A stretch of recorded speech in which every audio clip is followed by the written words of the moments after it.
त्यांनी मोठ्यानं वाचलं पाहिजे.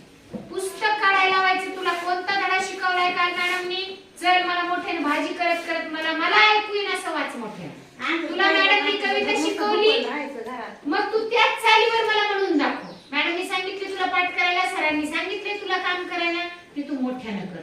तुम्ही हेच जर म्हणला तर ते बिलकुल करणार नाही का? करणार आहे.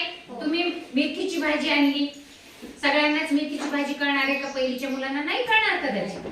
त्याला सांगायचं ती मेथीची जुडी घे बरं, शिकवत नाही बसायचं. बघा ती कसं शिकणार आहे.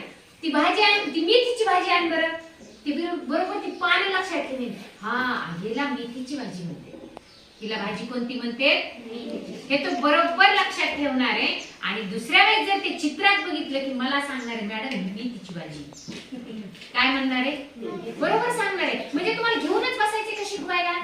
नाही बसायचे. म्हणजे याच्यासाठी आपल्याला हे लक्षात आणायचे की मुलांना आपल्या कामासोबतच त्यांना सहजपणे शिकायचे, सहजपणे. म्हणून शासनाने शाळा पूर्व तयारी मेळावे ठेवले की मातांनी महिन्यात आठवड्यामध्ये एकदा, दर आठवड्याला मी तुम्हाला व्हिडिओ टाकायला सुरुवात केली आता आपल्या ग्रुपला आल्यानंतर. त्याच्यामध्ये कृती केली, पण तुम्ही व्हिडिओच टाकला नाही.